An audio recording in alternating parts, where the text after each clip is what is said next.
Hello, Special Needs parents. Nadine here from the Special Needs Supermom podcast. In episode 53, I talk about how to raise a happy autistic child. And let's be honest, autism is often not the problem. Communication, or better, understanding one another is often where the problem lies. Being a special needs child on the autistic spectrum can feel like you're the only Wookie on the planet. Nobody understands you. Thankfully, you as a special needs parent can be his or her Han Solo. Helping your Wookie navigate through life and translate his or her emotions. If you're not into Star Wars, you were probably going like a Wookie, Han Solo. These are two characters from the Star Wars movies. And Chewbacca is a Wookiee, a hairy species, and his friend is a human called Han Solo.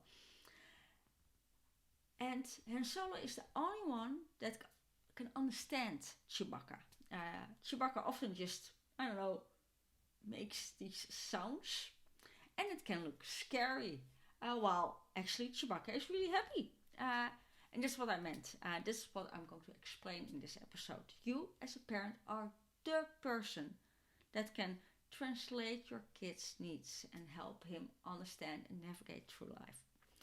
So, what are the guidelines I want to give you that can help you raise a happy autistic kid? Number one, structure. And this is not only for autistic kids. Most kids do really well with a clear day-to-day structure because it helps them navigate through life if they have kind of the same routine each and every day. If there are any fellow ADHD moms out there, that means keeping your surprise out of the blue actions kind of in check. Because surprise, let's just go to the zoo out of nowhere, can really throw off a kid with autism.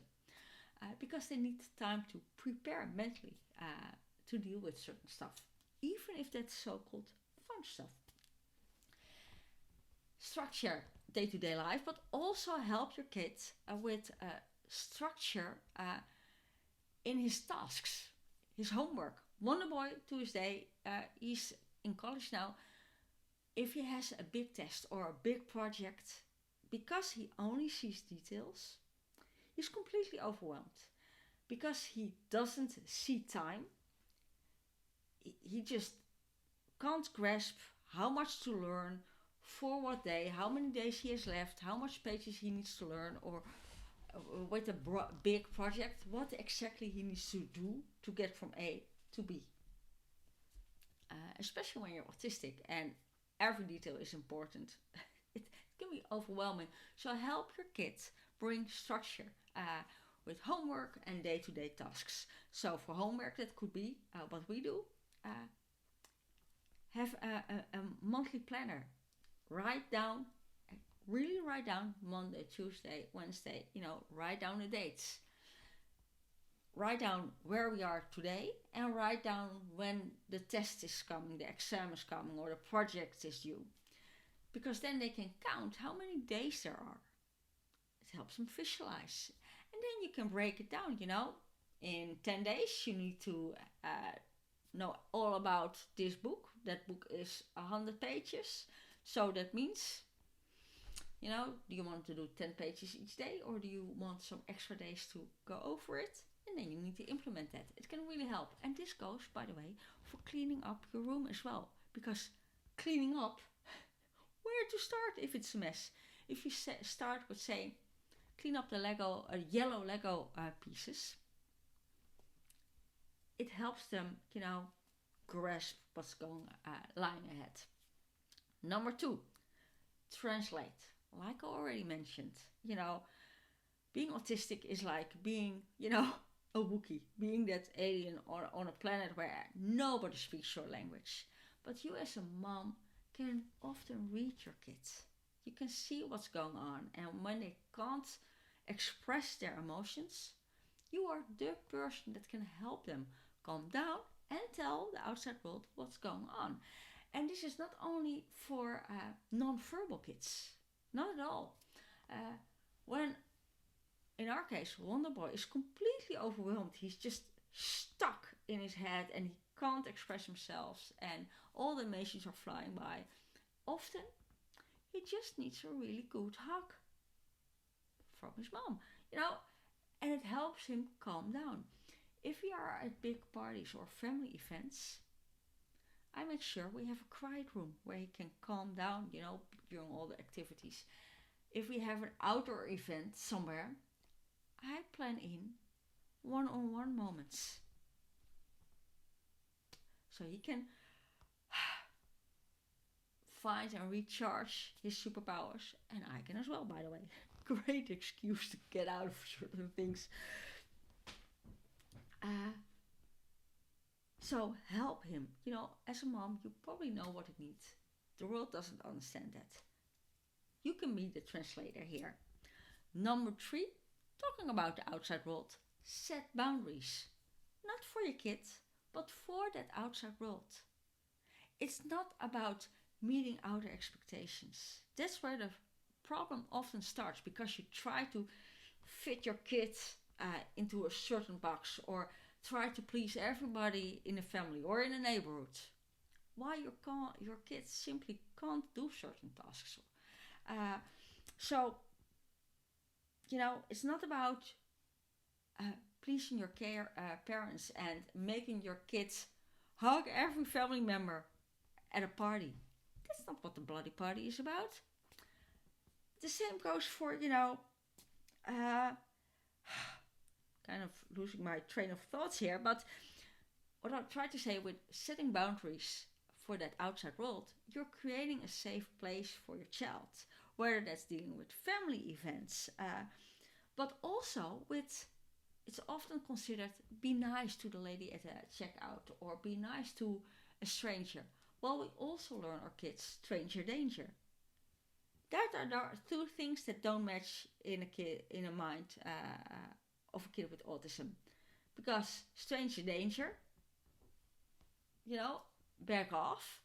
But now I need to be nice and smile to the lady at the checkout that I don't know at all. So leave it. Your kid, doesn't have to be nice to everybody. Doesn't have to fit everybody's expectations, everybody's ideal picture. It's your job to create a safe place by setting boundaries for that outside world. Let it be. Sing it with me.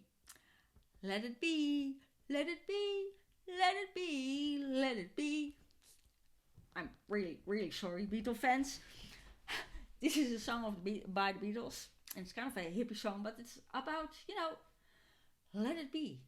And what I try to say is, let your kid be.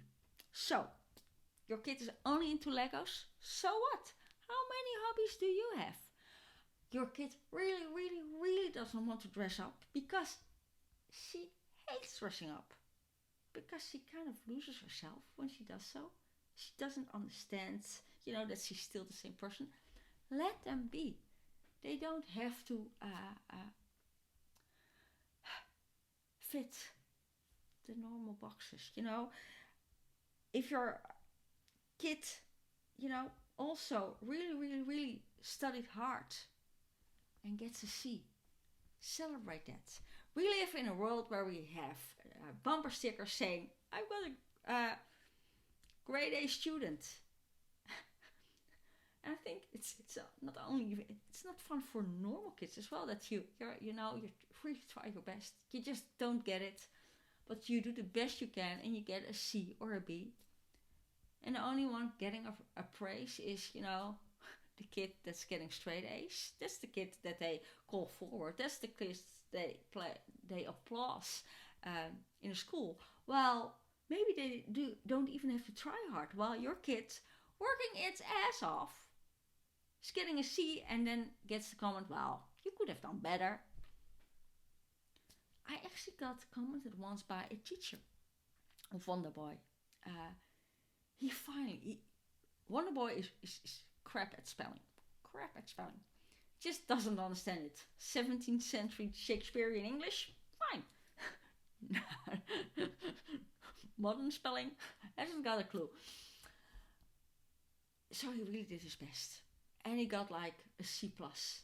And he was so happy that he finally got like not a D or even an F. So I said to him, well done, yay you. And his teacher corrected me in front of him saying, well, you shouldn't applaud him with only just getting a C. He could have done way better and he's so smart. He may be really smart, but C for a grammar test is the very best he can do. And that's totally fine. So, if you keep trying to fix your kid, trying to fit in the norm, trying to compare them with the norm, imagine what it can do to the self-esteem of your kids. You know, if you're really trying your best and you constantly hear it's not good enough, you end up thinking just that you're not good enough. So let your kid be. Whether he only plays with Legos, hates dressing up, its only hobby is watching, I don't know, creepy clown movies. If it's a safe hobby, let them be. Number 5, take the emotions of your kids very, very serious. And I can't emphasize this enough. Example, last week we were watching the new releases of Lord of the Rings. And we've seen this movie 1,000 times. We have the DVDs, we have the new DVDs. And these were like, all the deleted scenes were in it. So, you know, the last movie where it normally took like 3.5 hours in the beginning, this one took like 5 hours. And it was brilliant. You know, for Lord of the Ring fans, it was brilliant. And his favorite scene is a moment where they light up the beams. And with that I mean there's a mountain range and one tribe is trying to warn another tribe, and they light the beams at the top of each mountain, and you see this mountain range on top of the clouds, and one by one you see it light up. And he was so looking forward to it. In the morning he already said, Mom, I'm so looking forward to it. I know it's on YouTube. I didn't even watch it because I'm building it up. And then, in the middle of his favorite scene, classic music underneath it, there was a commercial break. First, there was a lot of anger. And he's 17. Loud anger. And then there was this total meltdown and he started crying. And first reaction, you know, of his dad was, seriously, you're crying about that? And it's understandable. You know, if you know, we have all the DVDs and it's on Netflix and we've seen it 1,000 times. And you can watch it on bloody YouTube. But he was so building, you know, the momentum, and it didn't happen. For them, it's the end of the world. So don't just brush it off. You know, if it's really important to them, if they are devastated, It's probably like, you know, first year of COVID, I was finally going to, you know, the rules weren't that strict anymore. So I was finally leaving the house to go to Amsterdam. I was so looking forward to it. Leaving the house, leaving the homeschooling situation, leaving my husband that was suddenly at home 24/7 as well. 7 as well. Now I'm a military spouse. I'm not used to this. It was a lot. So I was really, really looking forward to go to my favorite museum, my favorite city, all by myself. And then they got a cold, my husband and my son. So we were waiting for the results. You know, was it covered or not? And I had to cancel it. Well, you know, the emotions, I was so looking forward to it.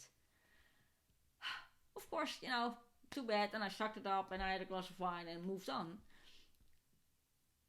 After like a day, because I really felt devastated. But it's like that for our autistic kids. 10 times worse, if not 100 times. So take it seriously. If they're devastated, take it serious. Even if it doesn't seem like anything major for you. Number 6, I kind of had to look at my cheat sheet, is therapy. And I don't mean to fix your child. No. Your kid doesn't need to be fixed. Therapy to help your kid understand him or herself. Understand the autism better. Wonder Boy did this in 7th grade and it made all the difference. All the difference. Not only was he able to understand himself, he did a presentation about autism and himself. His classmates suddenly understood him better as well. So it was a win-win situation. And, don't try to hush the autism. The fact that Wonder Boy says, I've got autism. I have no problem with that. There's nothing wrong with it. It's the best thing you can give to your kids. Yes, they have autism, but no, there's nothing wrong with that. Connecting to that, make your kid feel special. Number 7, make them feel special. Say that their view on the world is amazing and unique and it matters. If they want to be a Lego master builder and they still want to be it at the age of 17, there's nothing wrong with it. There are people that are actually having that career. Maybe not a lot, but if you never take your shot, never reach for something that might seem impossible, it's the same with, when we went to college, when I went to college, YouTube didn't even exist. And now you can make millions just making videos. So make your kid feel special, whatever they're into. It really helped Wonder Boy. And I actually added this point because I was reviewing the points of this podcast with him. And he said, Mom, this really helped me. I always felt special in a good way. Also with therapy, we don't mind that he has autism, but we also praised him for the things he did. Even the smallest things, even the most mundane things. And make him feel special, make him feel worthy. Make him feel good about himself. Even if they're a little bit different. Last but not least, we're parents. Sometimes parenting, special needs or not even parenting, just life can be frustrating as F. If you feel that coming up, walk away. Sometimes even Chewbacca and Han Solo bump heads and they need a break from one another. If you feel your temperature rising, out of sheer frustration, because the communication is just not really going well. You don't understand each other. You both want to make something clear and it's just not going well. Most of the time, it's the end of the day. You're just so done. And you just want things to go easy. That's totally understandable. But at that moment, the best thing you can do for both your son and yourself is walk away. Be in a different room. Take a deep breath. Use one of the bonus episodes on how to stop anxiety and overwhelm. Just try to calm yourself down. And, after, 15 minutes, 30 minutes, maybe even an hour, who knows? If you had time to evaluate what was going wrong, come back to it. Let your kid explain why he or she was so frustrated. And explain why you were as well. And leave it at that. So, to summarize. How to have a happy autistic kid. 1. Structure. 2. Translate the Wookie. 3. Set boundaries. 4. Let your kid be. 5. Take feelings very serious. 7. Help him understand his or her autism. Make your kid feel special and worthy, and walk away when it gets too much. You're doing great, Mom. Stay sane and stay happy. Nadine.